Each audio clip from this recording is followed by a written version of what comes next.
Welcome to Insights. Insights is a show that is comprised of hairworks. So I have a very deep meditative process. With the hairworks, I tend to work very much in solitary. I do ritual work. I bless the space. I think about what I'm doing. I think about my kind of frame of mind. Also, I only leave when I am in a particular place. Thank God I'm an optimist, because usually I'm Gucci all the time, in that regard. I tend to listen to house music that is very positive on the Afro and Latin tip. So those of you who know me, which many of you do, know how I get down. I also love to dance. My way into visual art was actually through movement and the choreographic. So I was a dancer first who found my way in. So that might give you some insight into how the works kind of appear and disappear and create incantation.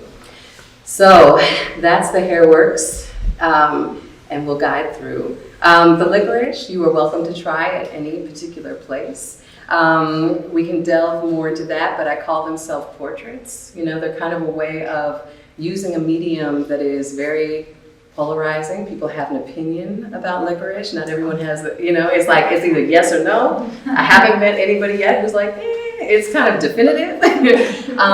But I wanted to think a lot about, the experiential. What is it like? For example, for me, what is it like, as a queer Black woman? What is it like in this world to walk in that way?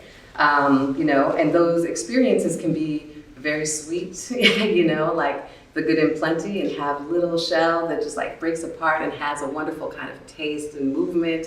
Perhaps that is something that would remind me of the sky kind of opening up after a rainstorm, something to savor. But it could be as intense as, a double salted over here, so something like this, if any of you are brave enough.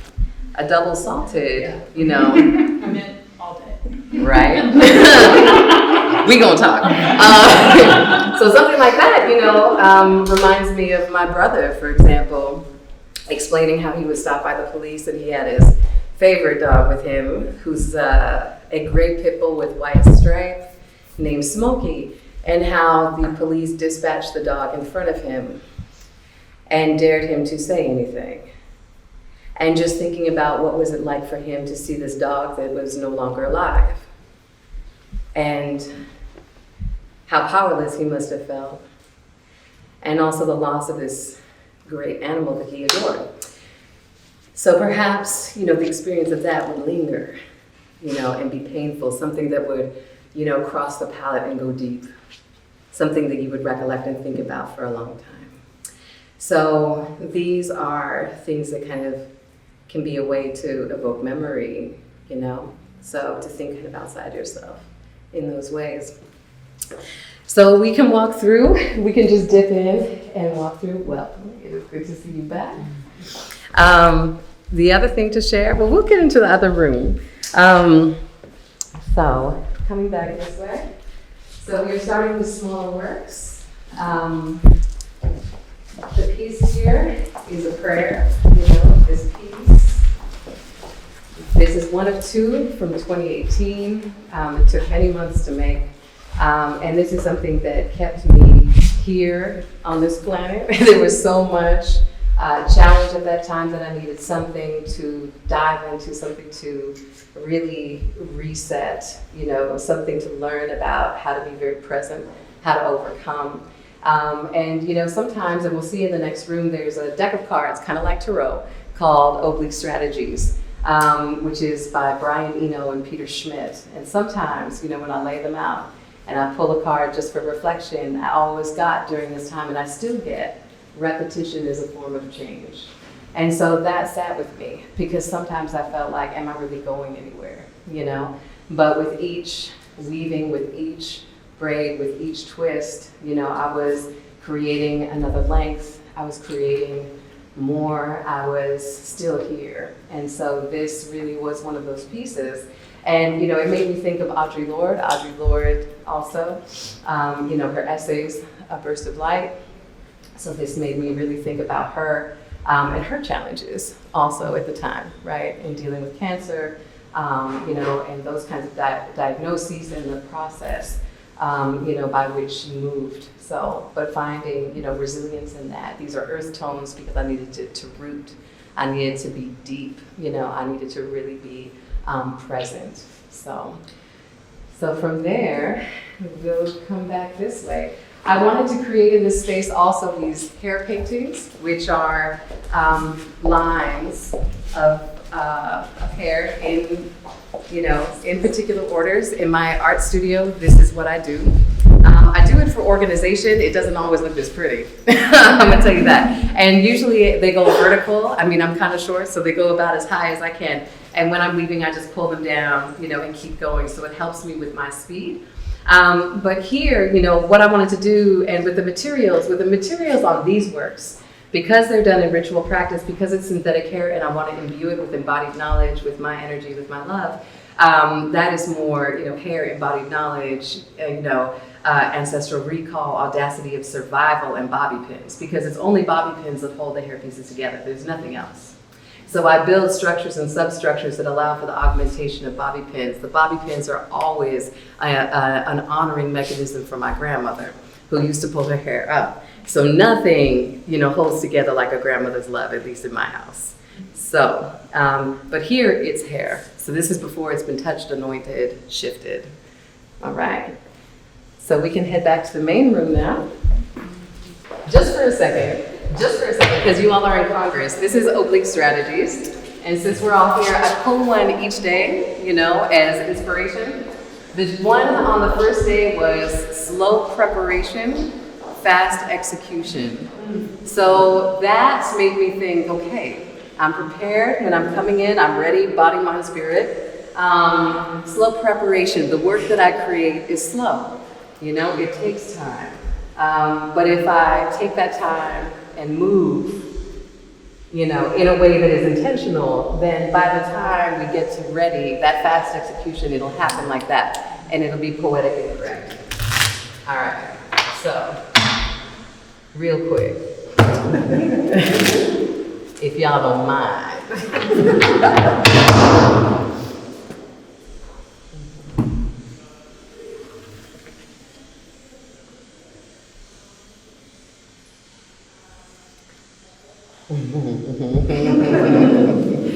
It says just carry on, which is what we are doing for today. Beautiful. All right, so we shall. There's maybe one other piece to share with you, two others actually that are in this room. One is the hair bobble piece behind you. And that is on the front as well. It is comprised of thousands of hair bobbles or bobos, as they are affectionately called. So this is, kind of an homage to girlhood, sisterhood. There's something jubilant and powerful about this. It's also a work of homage. Like a lot of times artists will do something, like, I saw this and I just want to be in conversation. Tony Fair is one of my art family. And so he passed away at AIDS in 2016. And, I really was inspired by his process in studio, the accumulation of paints, the accumulation of marbles, different things that had different resonance to him. And so in my studio, his hair pieces, his bottles and clips and rubber bands and bobby pins and all of that. And so I started assembling like he did. And so eventually it became this accumulation, this very lively, jubilant, like symphonic, accumulation. And so this is a piece that is often put together by many, many people together. So many hands make light work, but also I'm very much community engaged, so it makes sense for us to tap and move and touch. I mean, go ahead. Sure. Yeah. Is everyone ready? You all ready for, we're good? Okay, well. I love to see everybody getting well fed. My name is Layla Query. I'm this creative engagement coordinator at Spaces. Thank you all so much for coming out tonight. Now, before introducing Spaces land acknowledgement, I would like to state that Spaces sits in a historically significant LGBTQ site. The corner of 29th and Detroit played a historically significant role in the late 90s and early 2000s as a haven for LGBTQ people. Relocation and displacement have profoundly transformed this neighborhood in recent years. Spaces has always and will always support and affirm LGBTQ communities and their rights. We affirm our commitment to providing space for and celebrating BIPOC and low-income LGBTQ artists and art workers. Spaces also recognizes the land upon which our building resides as the ancestral homeland of the Haudenosaunee and other Great Lakes tribes. We further acknowledge the thousands of Indigenous people who now call this region home as a result of forced migration, dispossession of ancestral homelands and territories, or other reasons. We affirm their right as past, present, and future caretakers of this land. We make this statement recognizing that, intentionally or not, we have participated in ongoing settler colonialism, a term that is generally recognized to mean the removal, erasure, and supplantation of Indigenous peoples.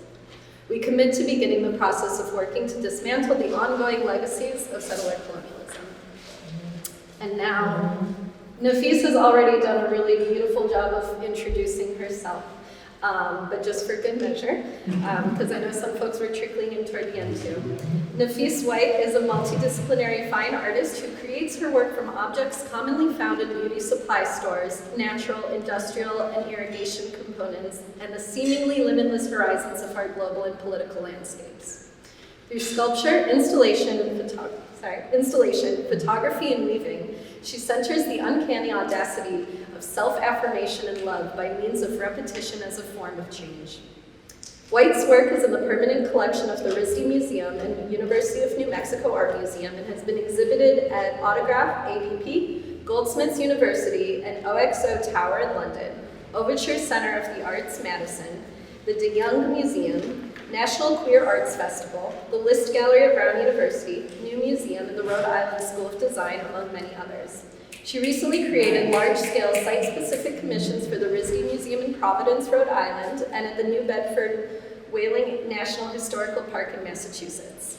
Nafis M. White is represented by Cade Tompkins Projects. White holds an MFA and BFA from the Rhode Island School of Design in printmaking and digital media and sculpture, respectively. She lives and works in Providence, Rhode Island. And you're in Cleveland until? I'm in Cleveland until the 25th. Until the 25th, and her work is on view until August 6th. And joined by Nafis tonight is Tanya S. Autry. Thank you so much for being here. As a cultural organizer in the visual arts, Tanya S. Autry centers collective care in her liberatory curatorial praxis. In addition to co-creating the Art of Black Dissent, an interactive program that both promotes public discussion about the Black liberation struggle and engenders fighting anti-Blackness through the collective imagining of public art interventions, she co-produced #MuseumsAreNotNeutral, a global initiative that exposes the fallacies of neutrality claim and calls for an equity-based transformation of museums and the social justice and museum resource list, a crowdsourced bibliography. Her latest project, the Black Liberation Center, an experimental series of exhibitions, workshops, and programming, spotlights arts and culture that envision and strategize paths toward the freedom of all Black people and thus all people. Tanya has curated exhibitions and organized programs at MoCA Cleveland, Yale University Art Gallery, Artspace New Haven, and other institutions. Through her graduate studies at the University of Delaware, where she is completing her PhD in art history, Tanya has developed expertise in the art of the United States, photography, and museums. Her dissertation, The Crossroads of Commemoration, Lynching Landscapes in America, which analyzes how individuals and communities memorialize lynching violence in the built environment, concentrates on the interplay of race, representation, memory, and public space. And I will hand it off to you.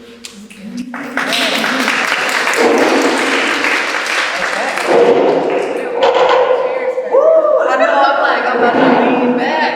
You know this is going to be a conversation. Let's do it. Yes, I think. Nafis and I, this is really one of our first gathering together since Nafis arrived here in Cleveland. That's right. I have known you through social media, mainly through IG, I don't even remember. But you know, I think I first saw your work at Smack Melon Gallery. Yes, yeah. It was back maybe 2014. That was about, yeah, that was Can I Get a Witness? Yes, Can I Get a Witness? And it was a show in New York City. You know, this was, you know, again, one of these years, right? In 2014, we were seeing murders of so many Black folks. That's right. In including Tamir Rice that year, many Eric Gardner, so many people, Tanisha Anderson, another person here in Cleveland, was murdered Buckley, and Smack Mellon was one of these institutions that put together a show really quickly, had a lot of artists in the show, like I don't even remember how many were in there. There were a lot. It was a massive space with a cornucopia. It was everything was in there. It was like was. all kinds of stuff. And one of the pieces that I really loved, I remember I took pictures. I took a lot of pictures, but one of the pieces that I really loved was this neon sign that said, "Can I get a witness?" And I didn't know you at the time, but that was your part. Yeah, you work in all kinds of ways. I do, yeah. Yeah, I feel like whatever the message is, so if, as an artist, I'm curious anyway. So, and I feel like, we don't necessarily need to live and exist in silos. It's like, oh, you did sculpture, you're a sculptor, it all has to be three-dimensional. It doesn't have to be that way. Can I Get a Witness? When Michael Brown was murdered, I thought a lot about family during that time because I have been in Ferguson pretty much all of my life. Coming up, it was my grandparents' home. My aunt is there. It is some place that family came to convene. That is the place in the U.S. where we would come from all over. Twice a year, we would be there as a family. We would be there in the summer. And my grandparents were just like, just stay. You know what I mean? We had a house enough, and there were enough rooms for people like my cousins, so we had a chance to really, exist and and have family around and have that engagement, and it was really special. Like I feel like I can even smell West St. Louis and what Ferguson smells like right now, that kind of humidity is something similar to out here. And even talking about it, I'm getting visual flashbacks of like just how, the gravel, the rocks are on the concrete, to the driveway and how, things were kind of sloped, driving up, the cars that my grandparents had, so I'm just getting recollections of that. But in any case, that was a place that we went for Christmas and we went for the summers. And so when Michael Brown was murdered, it's like, oh my God.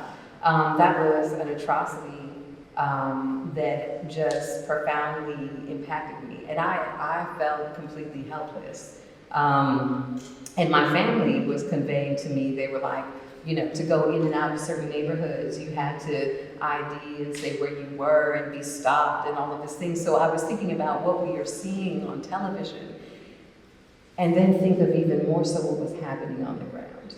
And what that was like on a daily basis, finding remnants of things, tear gas being used on people, these incredibly horrific atrocities happening, people, rubber bullets, all of that. And so I felt like I needed to say something, and I was like, what could I possibly say? It's that moment as an artist where you're just like, you're like, what can I do? And I kept thinking, I was thinking about call and response. I was thinking about what the fuck? Are people seeing what's going on? How can we come together in a way, to protect each other? How can we stop these acts from happening? How can we stop these public lynchings? How can we turn things together? How can we, bring resources where there haven't been? And I was thinking about, Can I Get a Witness, came out as a brightness. It came out as something do you see what I'm talking about? Are you paying attention? I need you to see this light. Do you see what I'm seeing? And please, if you're seeing what I'm seeing, let's do something about it. So that was, in a way, it's like a plea to people. It's all that I could say, in that time. Recollecting and thinking and hearing the stories from home, so. And I felt like, sometimes you gotta make work through it, you have to get to work. Toni Morrison talks about that. Yes. As an artist, you have a profound, as a person, but as an artist, you have a profound responsibility, especially in times of challenge, to use the instruments that you have to elevate and push forward through the muck, even in the face of, great evil and debauchery, to make some change. And so that was something that needed to be said. That was a light that needed to be shined on. And so that was the piece. And Smack Melon accepted that work to that show. For that light, for that, calling, for that exposure to all of these things, that in hopes that it would also be something that people can ruminate, and also it's Black vernacular. You know what I'm saying? Can I get a witness? Yes, you can. Like in church, in hip hop, it's a part of the language, it's a part of our landscape. So I thought that it was a fitting medium, and a fitting word for that time, and how I could best express. It was everything. And yes, we got a witness. Okay. We got a witness. And I'm sure it, along with many other pieces in the show, did something. And it actually drew me to start really looking at your work. And I didn't know you, right? And so I'm looking at your work mainly through social media. And that can be a tricky thing in this field, in the arts. Because we know there's a lot of representational kind of games that go on. And, I wanted to talk about that with you too. I mean, I want to go into a lot of stuff. Yeah. So it's like, okay, I got like 3 or 4 ideas. Yeah. But just to say that, I was looking at the work on like Instagram for years. And we started talking mainly because Nafis put some videos out. And it was videos where I could actually see who you are as a person. And still I'm like, people can say all kinds of things. Right. Because we have that going on quite a bit. That's This so-called art world, capital A art world. The kind of nature of how politics is performed in a certain kind of Black politics, right? And so I wasn't sure. But I was like, it seems like this person is real here. And so I've been following your work for a long time, and then we started talking through Instagram and everything. And then, Nafis, this residency thing came up, and I put Nafis's name forward for that, and just really glad that you're here, and that, Spaces has welcomed you to Cleveland. And then I had an opportunity to say, okay, this person is real. Yeah. Like the whole thing. And not, because there's a lot of people who make wonderful art, like beautiful art. And I appreciate that. But, for me, there is a Sylvia Winter quote that says, the ethic is an aesthetic. It's the whole thing. It's not just about what something looks like over here, and it's beautiful on the wall, but it's the whole thing. It's a holistic kind of practice. It's a spiritual practice. And that is actually what I really admire about how you operate. It's the whole thing, and it is these degrees and levels of care in the practice, and your practice really. When I say that, I mean a practice that is united with thought and out there to change the world. So praxis, and you can feel it throughout the show, like in multiple ways. There's all these layers going on. And all of you experienced that with just the brief tour that you just had, but like this offering. I wonder if you could talk a little bit more about what brought you to, did you always know that this is a way to go about your art practice?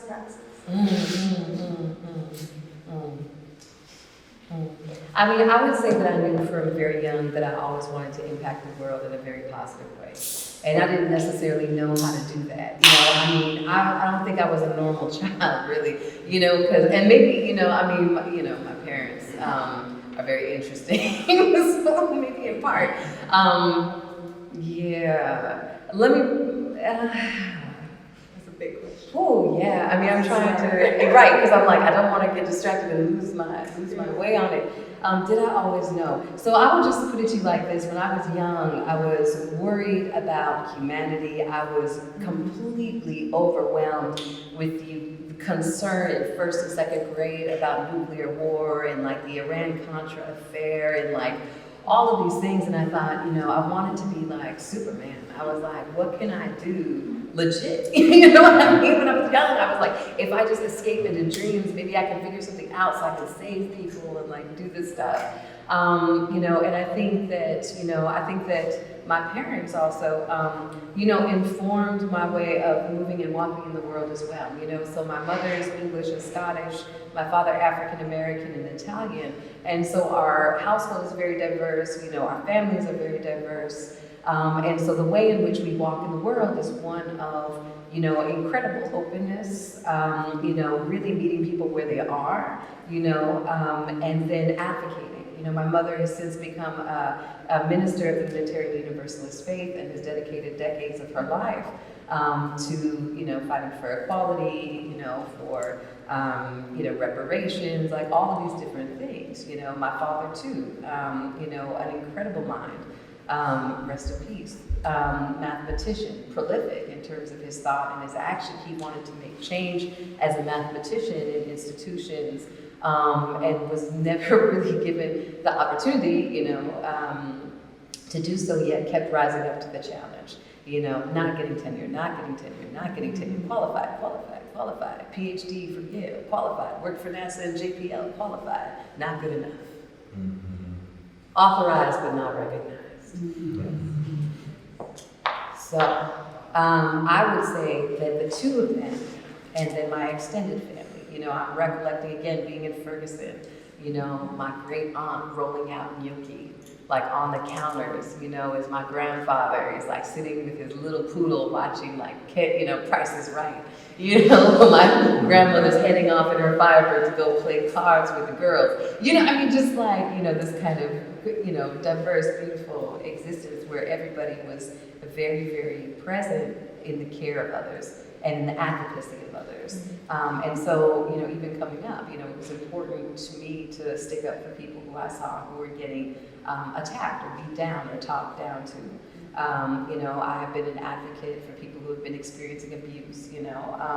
That kind of work and community work has always been kind of in my system, and how I can use what I have also to elevate, to share. You know, I don't have a scarcity mentality. I'm not interested in like coveting, you know, resources, coveting ideas, but rather, you know, what can I do to impact others, inspire others, and build? So that, I think that has always been, when I look back at my life, I think, you know, that piece has always been part, you know, as I've been coming up. And something, you know, something that I say also about art in general, and this is an aside, but like, you know, when I look at people's art, you know, I kind of say this thing of like, you know, if you show me your work, I'll tell you who you are, you know. I generally am a very good read, you know, as to what people are bringing to the table and who they are through the way in which they create what they're saying, you know. And I think that, you know, in my work, you know, yeah, I think that when you talk about generosity, you know, there's an accumulation, you know, there's a vibration. I think you get a chance in seeing the work to maybe know some of who I am. Like, you know, I take my time, you know, I'm observant. I like to create patterns and inroads. I take different routes. I come back, you know. I bring others in, you know, I rely, I give over, you know, there's a vulnerability, there's a holding, you know, there's an offering, right? As in with the licorice, for example, there's an asking. If you could see things from my perspective, you know, take time to walk in my shoes. Not always Christian Dior, but you know. But, you know, I will say for those of you who do know me, you know fashion is a thing. Look, I tell you what, I will tell you, you know, part of, and maybe this is also the COVIDiousness of things too, you know, is like, and this is a sidecar. We just departing from the last, moving in, right? There will be a lot of things, actually. Okay, cool. It's like, you know, so it's like, you know, how you walk in the world, you know, how you create. And then, you know, for me, I went through, as I'm sure many of us have, you know, dark periods of time, you know, places where you feel like, can you keep going and whatnot, you know. And there's been such transition in my life in the last 2 years, powerful transitions, big transitions, you know, that, you know, finding joy in everything, and I mean extracting the joy from just like seeing a butterfly flutter by, you know, like taking the moments, and appreciating, like deeply appreciating the breath, like, taking pleasure in getting dressed just for you, not for anybody else. Like taking pleasure in the moments, like really smelling what it's like when you walk outside.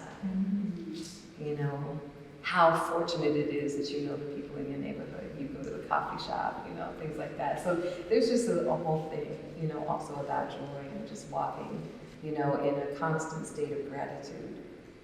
Because the shifts have been so much. I mean, I'll just give you some dish. It's as an artist. Because I'm looking at this piece behind you, and the black piece with the blue and the green. Now, the blue and the green is optimistic. It's a little electric. Like, whoa, what is she thinking? What's going on? Like, there's, when you think of green, you think of luscious. Like, there's something, building. And at that time, I had been married for 17 years, and at the time that piece was being created, I did not know that this partner was going to wake up in the morning shortly thereafter and say they were leaving for good, that they didn't want to be in a relationship anymore, that we didn't need to go to counseling, we didn't even need to talk about it. They had decided and it was good. They were all set. And they put their wedding band on the kitchen table and they left. So, art really does capture those moments, and holds you, in times of great tumult. But in things like that also, it tells you also to be grateful as well, like how powerful and how wonderful to have 17 years with someone. What a triumph, Also, what a gift if someone cannot give any more, that they, give you freedom, right? And how scary that is. To get to that point, though, that you can see it like that. I was terrified. I couldn't weave for a while, because I didn't want to weave those feelings into the work. I didn't want to look at the work and be reminded, of that pain. Right? But I learned to let go also, So anyway, that was a whole aside. But an important aside. Yes, and it makes me think about, there's a whole ritual, and I know you kind of were getting into this a bit here when you talked about those cards, but could you talk about how you create a space where you can work? Yeah. So here's the thing, so I'm adopted, so just to put that in the room. So I have a birth family that I've slowly been able to, thank goodness for genealogy, been able to find. Bit by bit, and that's what a lot of the hair work is also about finding that ancestry. I had foster family very briefly, and then I had an adoptive family. And for me, I say all that because, in terms of ritual and process with these particular works, that I do set myself up in a place. I say that because I've had many homes. And because my father, being denied tenure all of those years, we would move, right? So I've lived in Ohio, I've lived in North Carolina, I've lived in Maine, I've lived in Georgia, I've lived in Los Angeles, I've lived in Missouri, I've lived in Minnesota, I've lived in Rhode Island and New York. So going all these different places, I've learned to also create home wherever I am, and I feel that deeply. I don't have to look for a home, I don't have to long for a home, I am home. Now I say that to answer your question about ritual, because before I get started on any of these works, and even while I'm in here, every day I come in, I come in and I make sure that I am gathered, I make sure that I take a moment to breathe, I make sure that I've, had time to really welcome the day, and give thanks for the day, give thanks, for just, all of the things, right? Like, wow, we're all here without masks right now. My mask is on the side.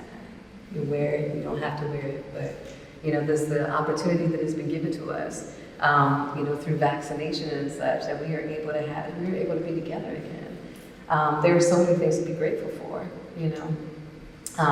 So the ritual practice basically is, setting aside time. I like to light sage. I like to light incense of particular types. I usually walk the perimeters.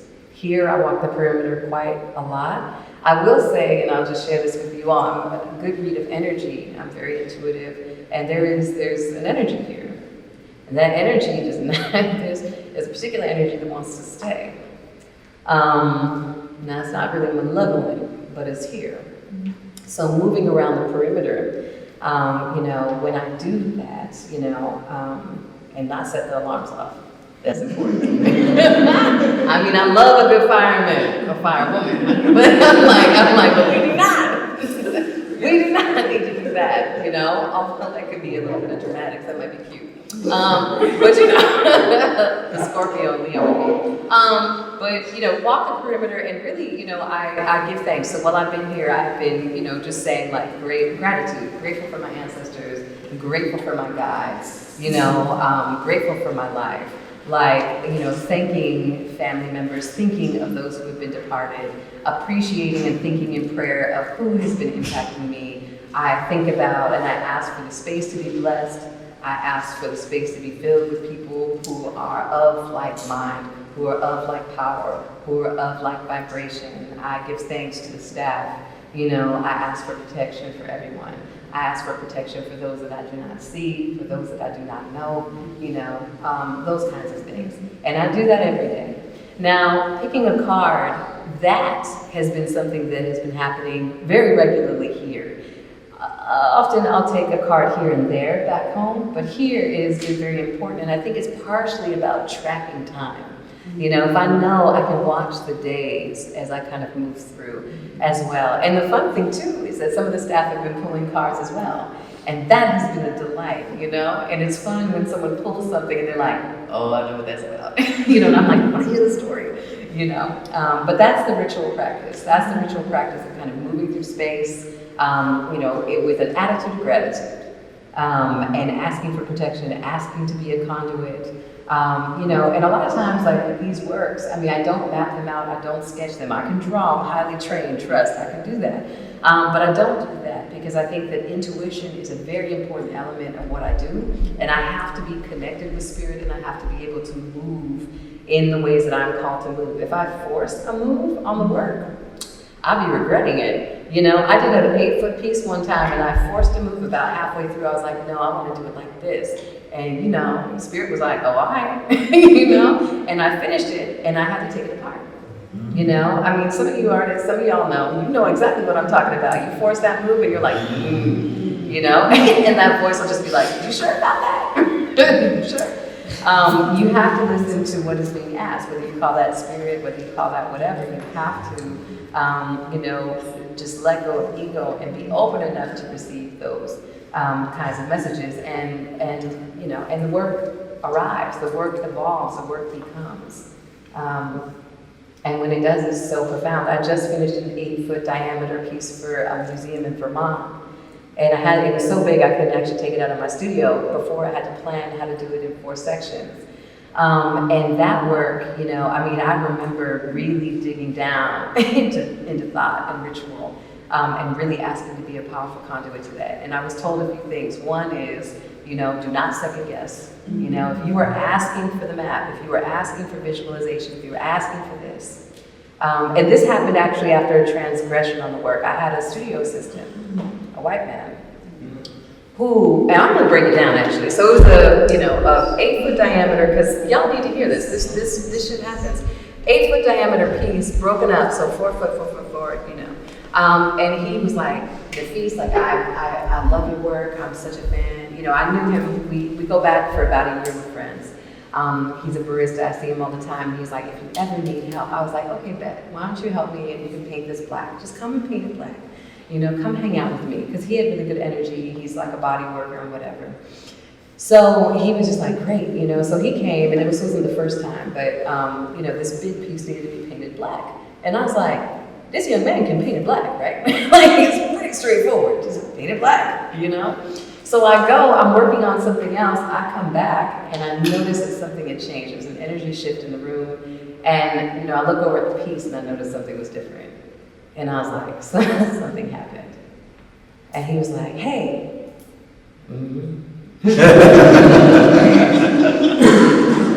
The feast, I wanted to show you something. Oh. So I noticed that there were brush strokes on each of the piece. Each piece had brush strokes, different. want to share what I did. Yeah, you certainly are, because something changed in here. What did you do? What happened? So he decided to write messages on each piece in black, on the black, right? So paint it black and then write messages in the black. These are ritual objects. You are working with the ritual work of a black woman as a white man in my space because you thought it was cool. I said, what did you write? So he wrote, God bless his Hallmark ass.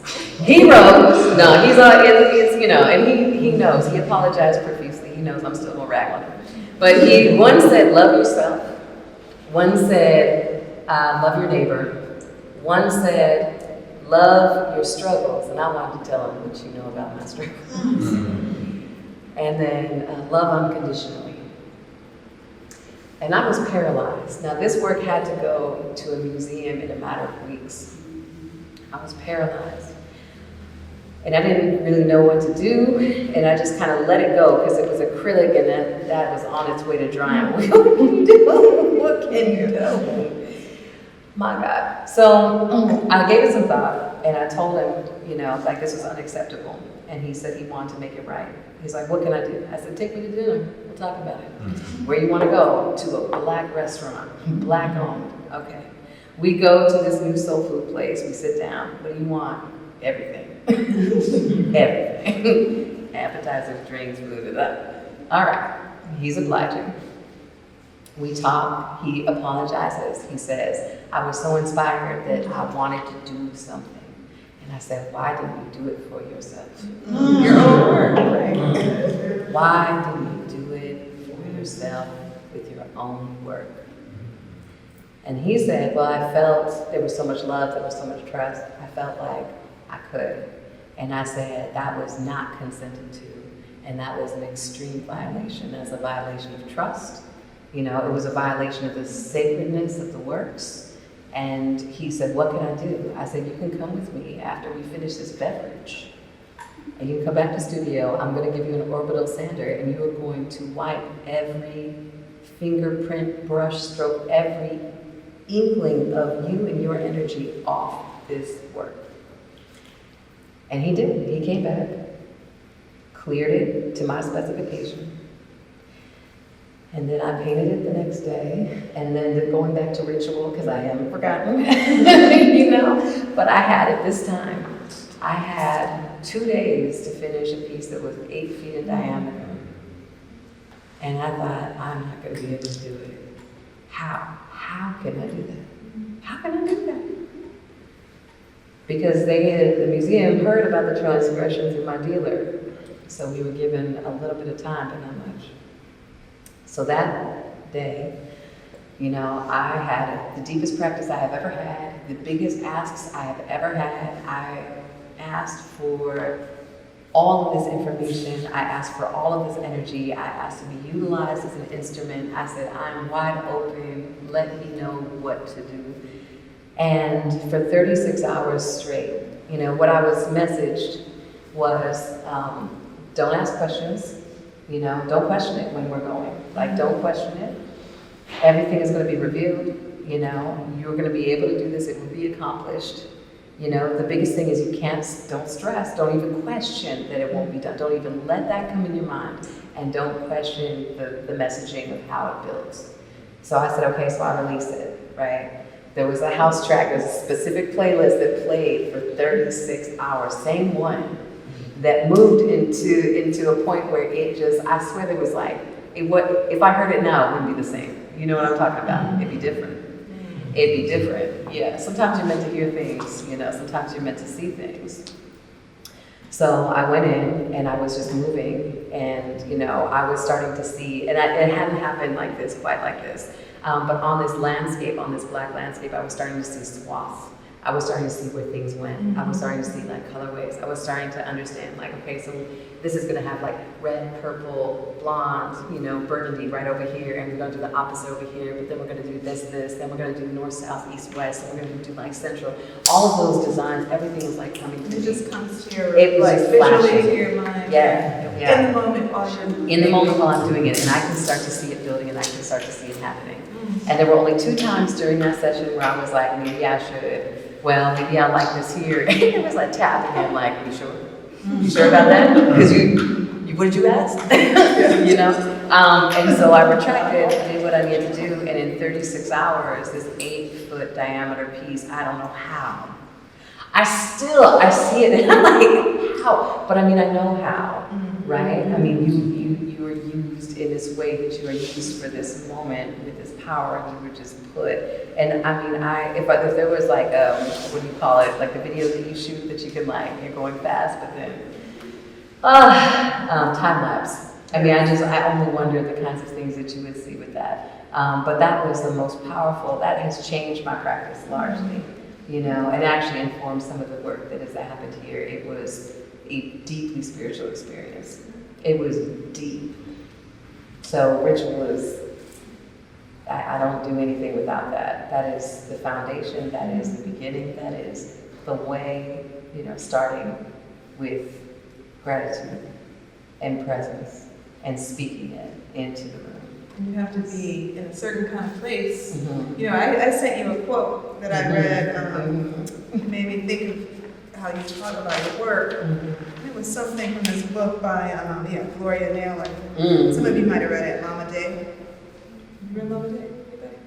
But you gotta read Gloria Naylor. So she's just really important writer. So it's done many important things. Anyway, so this book named Mama Day is about these people who live on these islands, the Beachy Islands, you know, in South Carolina. And so it's a lot. I read it a long time ago, like 20 years ago, and I'm trying to go back and reread it. But one part is she's talking about a young man that went to the mainland, this part, not in the island, and to go to school, and then came back and was doing what he was calling ethnography to try to understand his family. And he mixes up everything. Like, he messes up everything. And he can't hear, like he can't understand the lessons that people are sharing with him, because he's got these certain ideas that have been shaped through these other places. So he's stuck on what they say is the right thing, and now he's going to come back and study these people. And one of the characters says, someone who didn't know how to ask wouldn't know how to listen. And that really just stuck with me, you know, and it keeps going, of course, but I was like, yeah, that applies to a lot of things. That really does. Someone who didn't know how to ask wouldn't know how to listen. Yeah.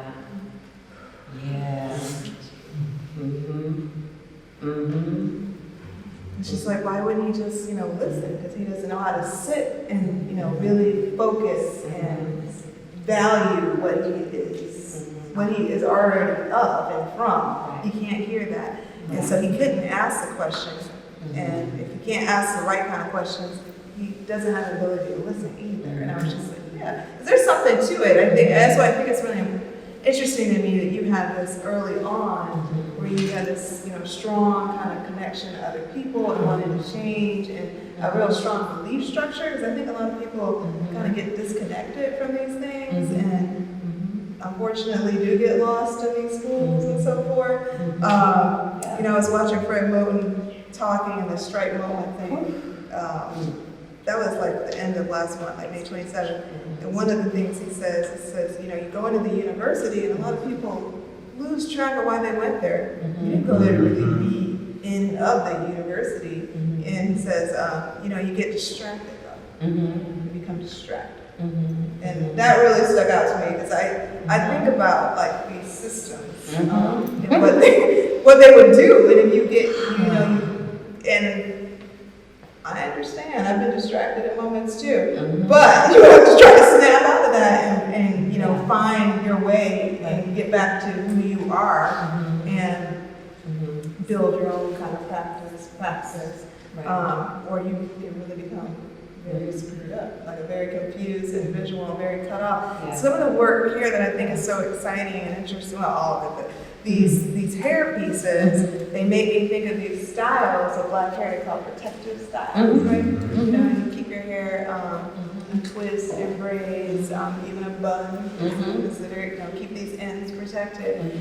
And I'm thinking a lot about the extractive nature of like institutions, and how they take and take and take. Yeah. And so I've just been thinking about that, going back and forth in my mind about these pieces, about the protective and the extractive, and even, you know, your own kind of practice of extracting joy from life. But we know what happens a lot of times to black folks, black women, black queer folks, is that there's an extraction of the use. There's a different kind of thing than what you're talking about, like letting the spirit use your body and form and come through you. And I just want to see if we could try to talk about some of that and what that is. Because to me, it's a very uneasy thing. Because you can talk like this and somebody can hear it, and all they can hear is, yes, they should use you. You know, and it's like, no, that is not. Just like this confusion about the work that this person had about, like, I should be able to layer my message on here. And it's like, it's not that. Yeah, I'm trying to think of There's a lot of things. I know, because you were talking about extraction, and I was thinking about, like, as we're standing in front of a piece, you know, that I did during graduate school. You know, one of the 3 pieces that was shown, the second one that came after the one that saved my life, which is in the other room. And thinking of extraction and thinking about, you know, academia and how insidious it can be, and thinking about, you know, how if you play the game, if you play along, you're rewarded. But then the reward isn't really a reward. You know what I mean? Like, is there really a reward with that? And just how steadfast I was, at least in that particular time frame. And this, again, I give thanks to my parents who were telling me to stand up for principle the entire time, right? So having people who were telling me that, you know, if I could be a little more quiet, you know, if I could be a little more obedient, you know, if I could just get along with people better, if I could just not talk about that black stuff. Like, why don't you talk about something good? Don't you know any white artists? Like, you know, just, I mean, really this kind of like constant erasure. I mean, I remember being even in critiques and people just sitting there looking at me, you know, and not wanting to engage and not wanting to talk about it, you know. And just thinking about, wow, like you need some, like the kind of energy, the kind of power that you have to pull from the ground up to like be steadfast in the way in which you build the belief systems in which you have to keep showing up every day to as your authentic self and still have those opinions and not cower. I mean, I watched plenty of people who thought, you know what, if I just into it and do what they want, I'm gonna be good. Like I'm not gonna have these troubles. And I just felt like, well, fuck it, bring the trouble on then, because I'm not changing who I am, like at all, like one iota. Bring it, because you know I cannot not be who I am, and I'm not going to talk about my lived experience. And the work in which I do is valuable to me, you know. And I felt that there was some power in that, but I had to fight every day just to come into the space and do it, you know. So those places are quite poisonous, you know. I mean. Yeah, I mean, there's good and bad with everything, but my God, did I have to struggle to kind of come up from that. It's a lot, yeah. People will tell you then to just go along with it, because then later on you can do X, Y, Z. It's like, I am me right now, and I'm not, I don't want to be anybody else. To climb whose ladder? To climb the ladder that they say is a ladder, but really is a disappearing ladder. You know, like there is something for you, but actually it's an oasis. You know, and you're in the desert and you see something, you're like, oh, that's water, and they're like, actually it's not. I call it the mirage effect. It's a mirage effect. You think that there is going to be a reward. There is actually nothing for you. It is a famine of principle. And you already saw your father go through this. So I saw my father die early going through that. That man passed away suddenly at 56 of a heart attack. And I say of a broken heart because he strived his entire life, you know, for, you know, his principles to elevate and expand humanity. He was obsessed with quantum theory. he was just a powerful thinker, you know, and to see him get pummeled, you know, and to see the result of that, to live the result of that. I mean, thank goodness, you know, I was able to acclimate and become much of a chameleon that, you know, if I was in a community for 3 years and we had to suddenly leave, I was able to make friends again. You know, that for me was very arduous. You know, with my brothers, it's a very different thing. That resulted in like drug dependency, alcoholism, you know, abuse, you know, abusing women, all of these kinds of things that shifted their character and, you know, put them in a trajectory that really lost them. I saw what it did to my father. And I told myself I would never teach, I would never be in academia like that, I would never do it, because I saw how Black people were beat down. I saw the dangling carrot of you could get tenure, you know, but then it's like, you know, you apply or you try and it's like, oh, you're just not, you know, qualified, or, you know, people being like, you know, I'm looking for a better qualified candidate. There's nobody out here who does this. There's a plethora of people who do it better than these folks who are out here, you know, getting these positions, or the mirage of performative care of diversity and inclusion. Like, let us please, like, you know, this is what we're going to do, pat ourselves on the back and change absolutely not the fuck anything. I mean, I'm really not interested in that. I know you do. Yes. I know you do. Yeah, people who will tell you they're not racist and then be there for your lynching. It's the whole thing. Yes. And invite people. And have an instrument to cut a part off of you to say afterwards. And a camera to take a photo to make a postcard later and send it. None of this is new. None of this is new, but you know, there is power in like your work, like you said, this ability to be the chameleon and switch and find your way. You know, it's the last show I curated, Imagine Otherwise, talks working with Christina Sharp's book in the way. And those artists are incredible. It was beautiful. Yes, it was. Yeah, it was something special. You did incredible. And I work with this.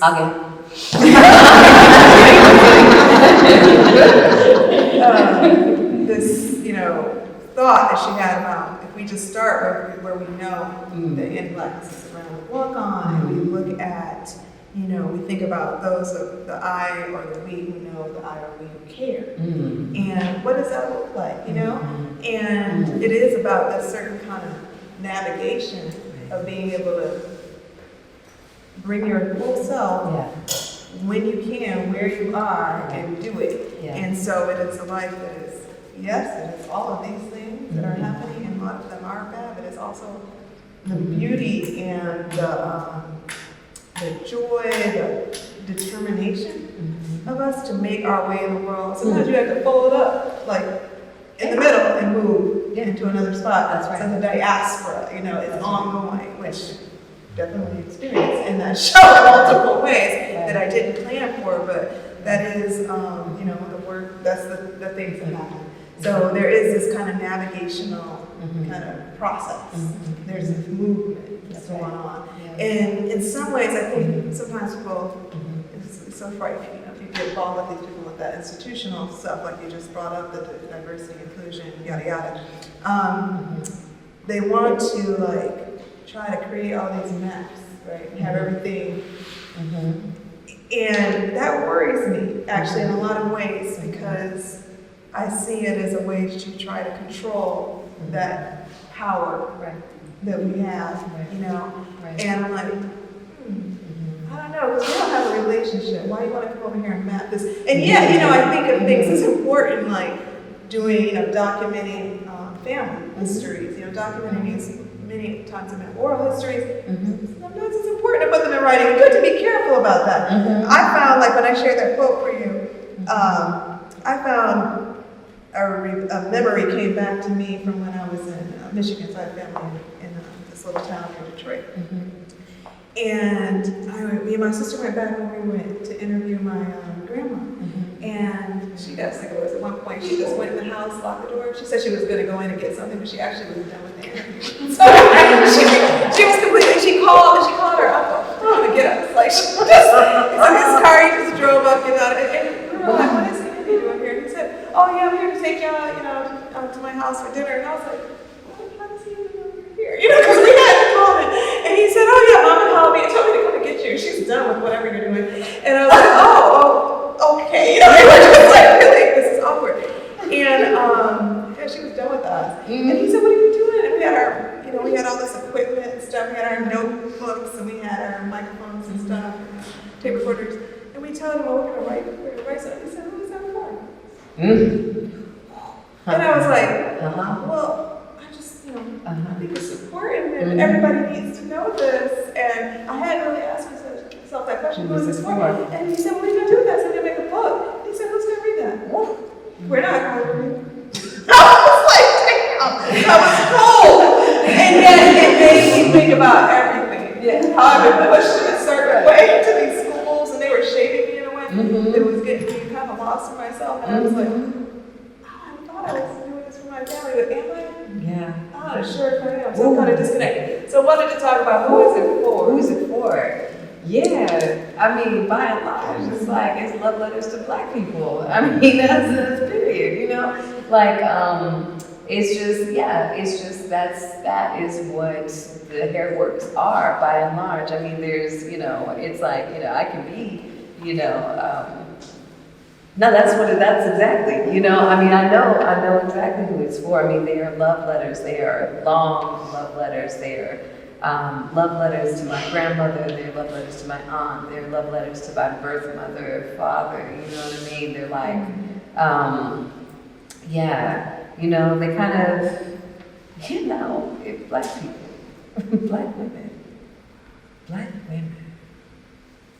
Yeah. And you know what I don't appreciate also is like when people want to touch them or pet them or like run their hands across there.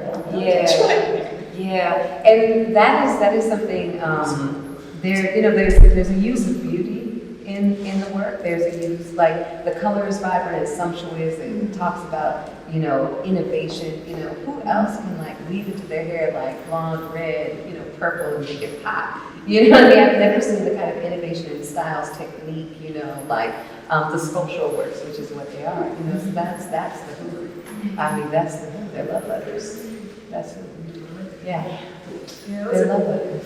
Beautiful last night watching people looking at these works. At one point, there were 3 Black women looking at these on this wall, the audience, and I was like, oh my God, I gotta grab that shot. I think I saw that. They were just, there was this real appreciation and understanding.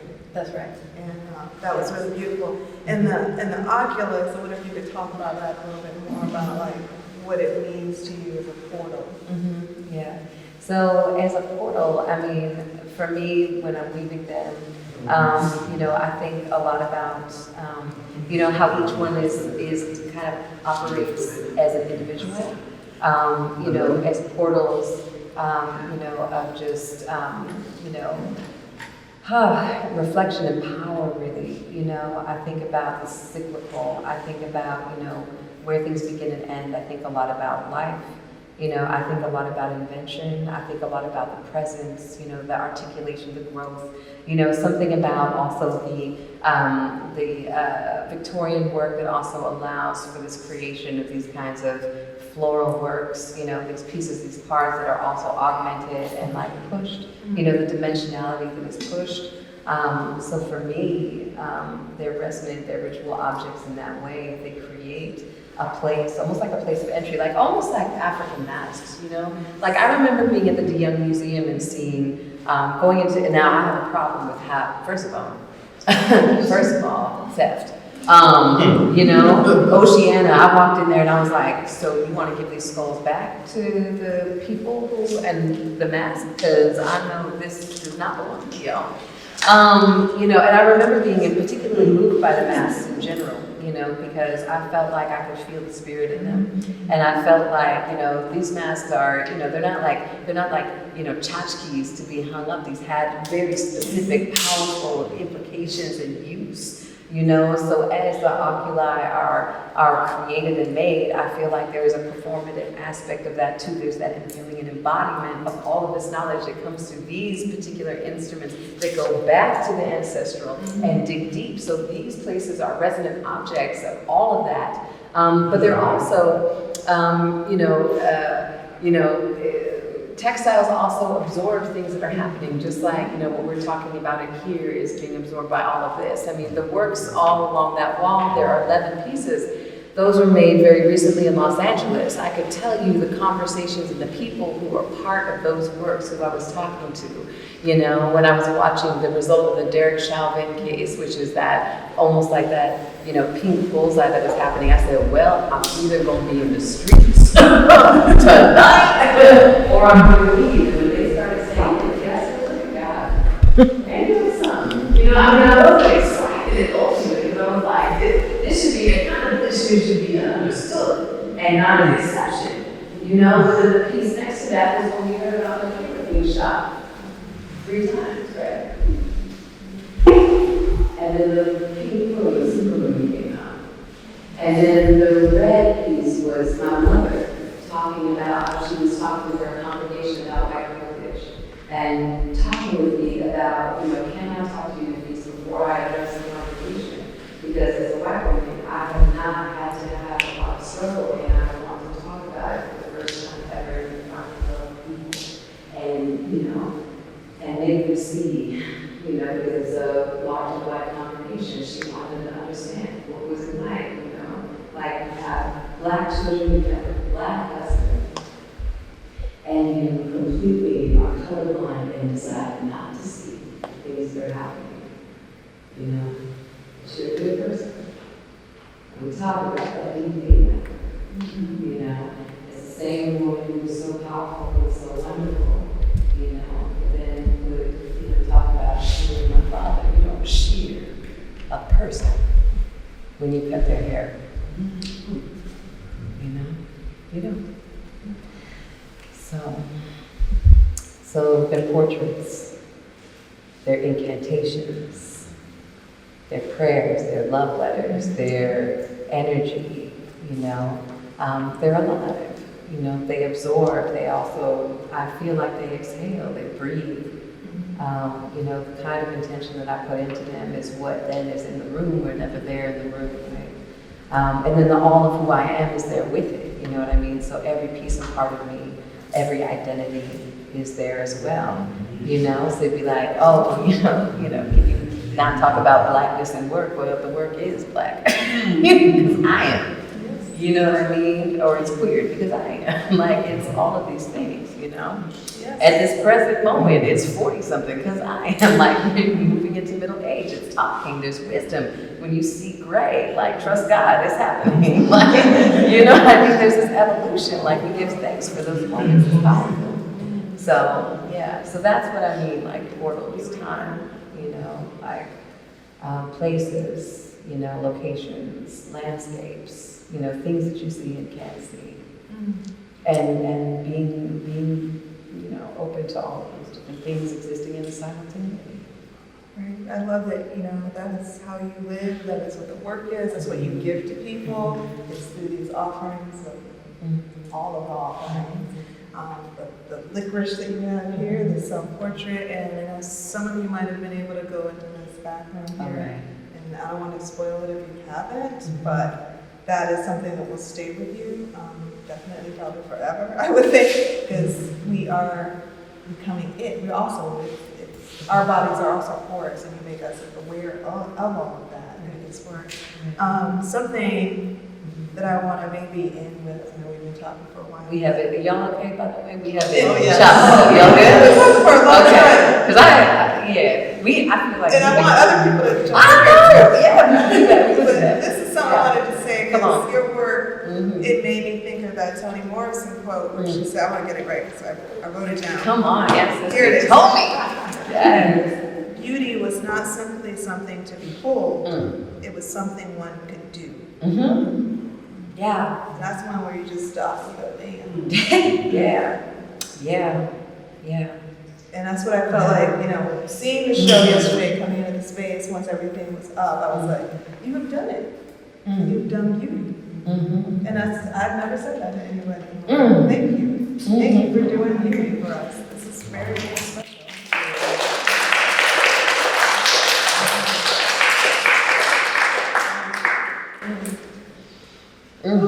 Yeah. Okay. But I want to encourage, more of us to be in conversation Okay. too. Yeah. I have a question for you. Yeah. It's been a pleasure coming in and looking at this amazing work. And my question is, when you do your meditations and your rituals and you focus, how do you stay so grounded in that focus to create such amazing, specific work?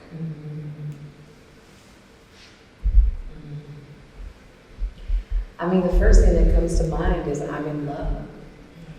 Like I'm in love with what I do. I am so grateful that I found, this particular calling. Art has saved my life over and over and over and over again. How could I not be dedicated? How could I not, it just calls me. And so it's not, it doesn't feel like something I have to turn on necessarily. It's just, it's an honor. It really is. I'm excited. I'm excited about what will happen. And I'll tell you this is another thing, sculpture to me also, the sculptural elements. I mean, I have never failed so much in my life. Like sculpture has taught me so many lessons. And it is those kinds of failures that keep me coming back. I mean, it is something that has impacted me and has given me such great gifts. Who is it, Samuel Beckett, who says, fail, fail again, fail better? It's like, but I am excited. I'm excited to, to delve in and to see also what the next thing is going to be asked of.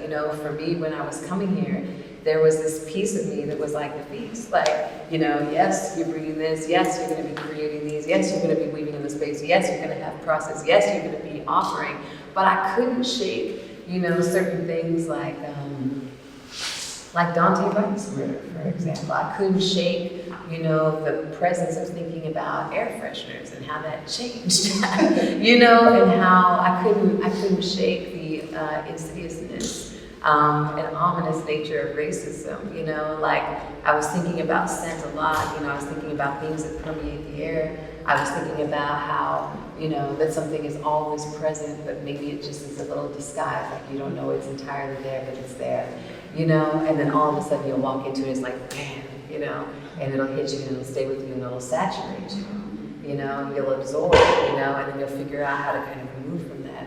So, it does, sculpturally also present different challenges. So one thing that is now, I only have 2 hands, and I would never have anyone else weave for me. I think that would change the context, right? It's the reason why I don't use real hair. If I use real hair, I'm using somebody else's information, I'm using somebody else's history, later. You do that, you gotta be careful about what you're doing, right?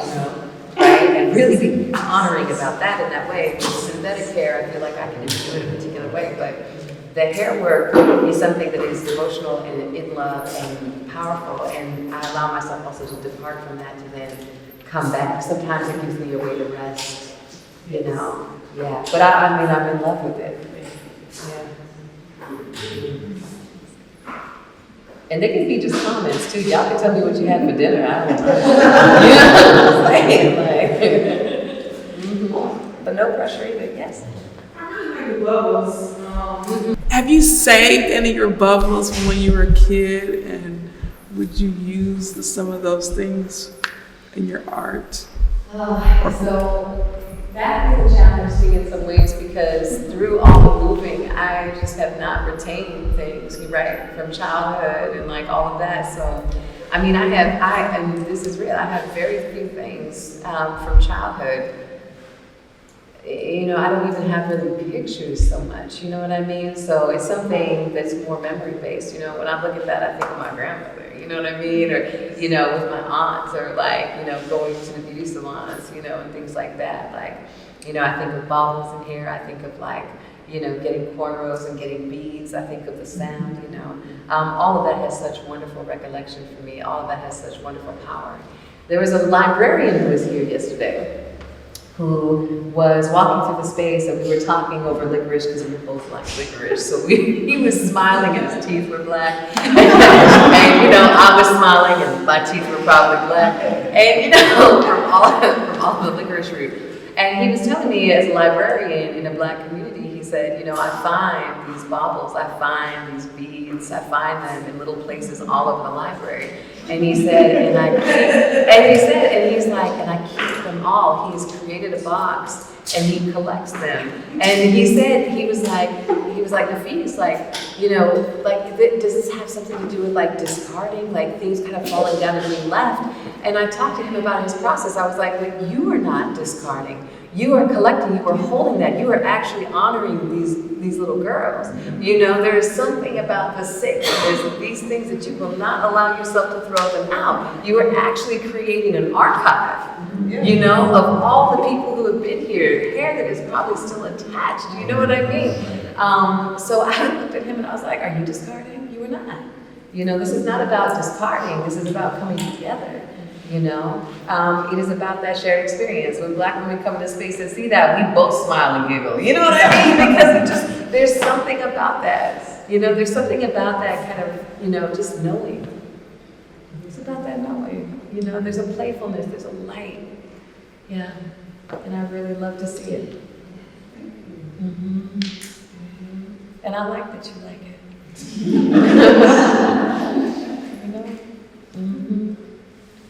So, I love all the colors of the hair, right? And it makes me think of, I'm from Oakland, California, right? It makes me think of the early 2000s, the hyphy movement, the Skittle heads, the like beauty supply slippers that everybody had in every color.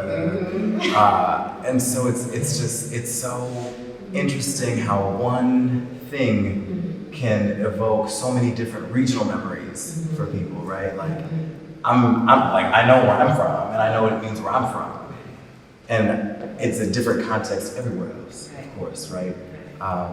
So it just feels so delicious to think about all those folks who were displaced in the Bay, right? It's not the same place. No. And then what I also think about is, I think about who else is here right now, right? Like, who else do you bring with you all the time into space? Right? And who is here that is more than human, right? This space is filled in a way that only black folks can feel, right? There's something in here, right, that vibrates, that nestles in, that feels like a cozy in this way, and I just love how you're like just digging into that space, right, and like allowing us to also go on that journey with you. So thank you.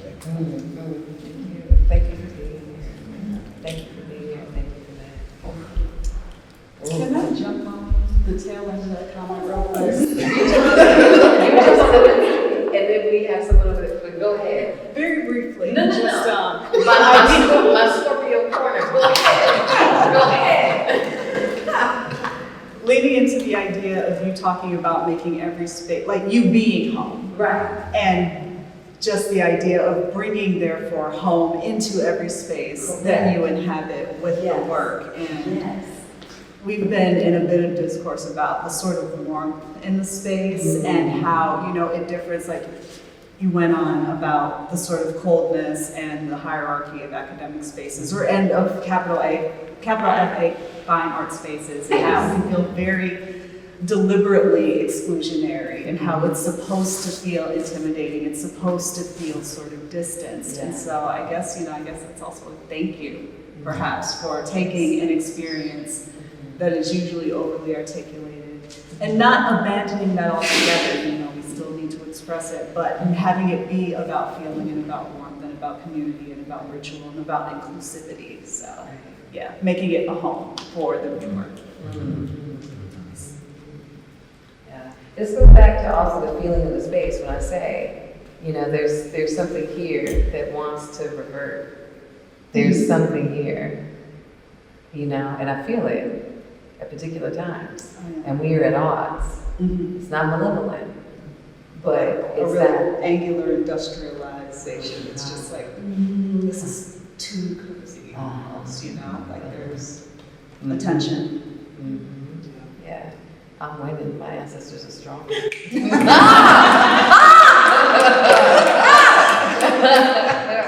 But you know, but yeah. But also, who would feel that? Like you said, not everyone would feel it. I come in, I'm like, I feel. In some ways, I know. Sometimes I see. Yeah.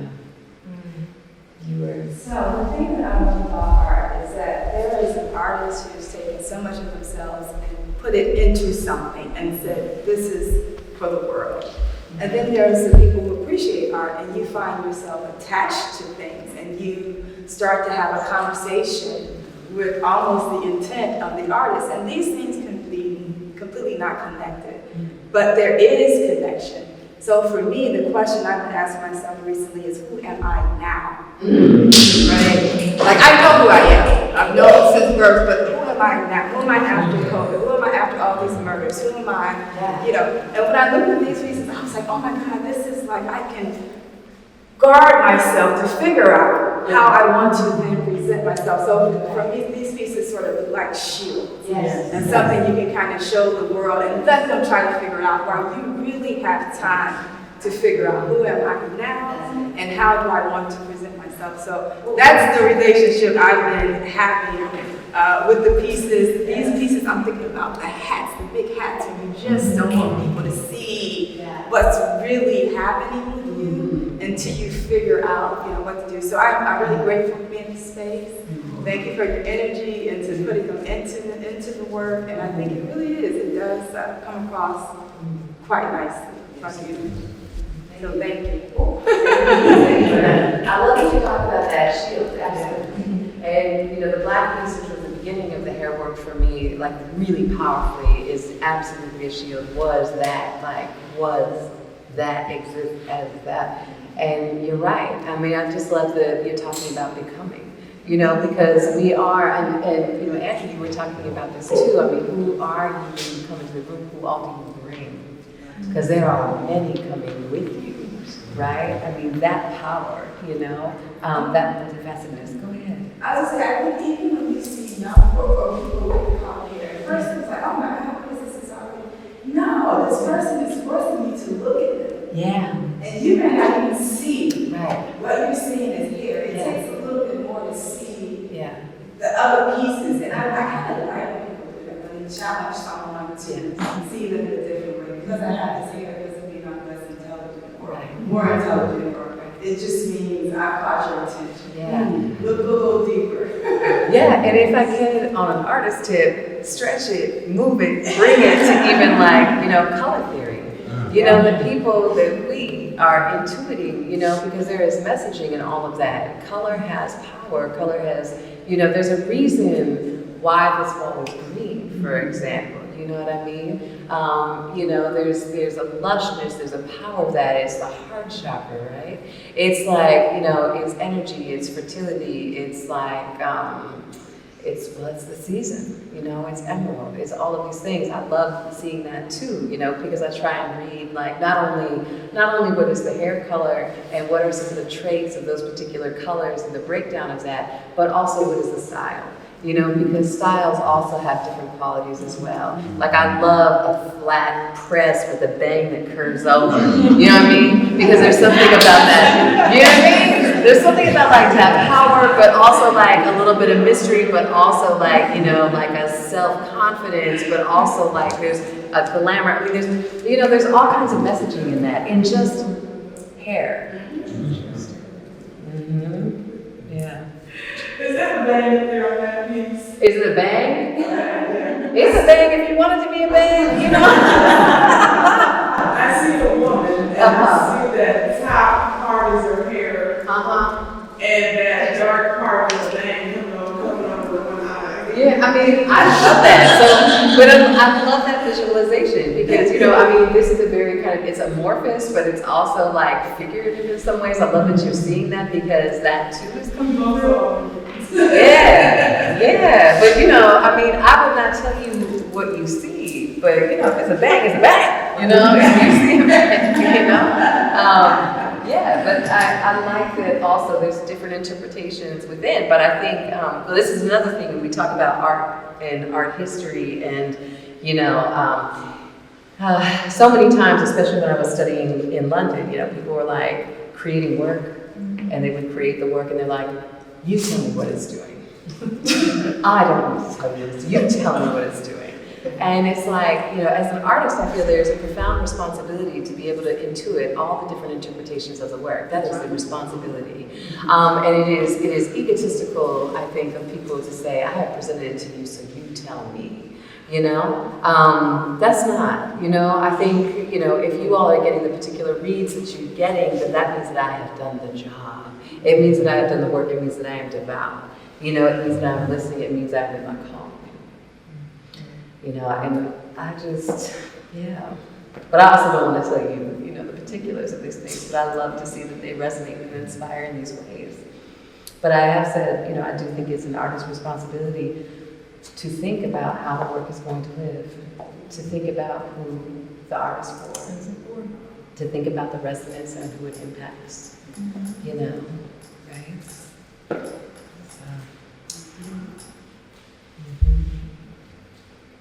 I don't know, y'all, I'm about full. Does anyone want to bring in anything else from the room? And I just want to say one thing, if I may though, is that I am so grateful for each and every one of your presence. We have some very powerful people in this room. We have some people who have changed the landscape of Cleveland. We have people who have changed the landscape of their places, you know, of the world, who are so incredible, you know, who are so caring, who are so loving, who have created a beautiful work that exists in this world, you know, and who give to this world. Thank you, thank you, thank you, thank you, thank you, thank you, and thank you. So, Thank you, Nafis. This was really lovely. I knew it was going to be special, but it's better than I even could imagine. It's beautiful. I'm grateful. Brought beauty. Thank you for the beauty. Thank you. And the love. Talk to each other as I look around the room. I mean, I see giants in the room, you know, powerful, powerful artists, you know, writers, doers, thinkers, creators, innovators. This room is teeming, so I think a little bit of chat, you know, so we can continue to build. I want to thank Tanya. Yes.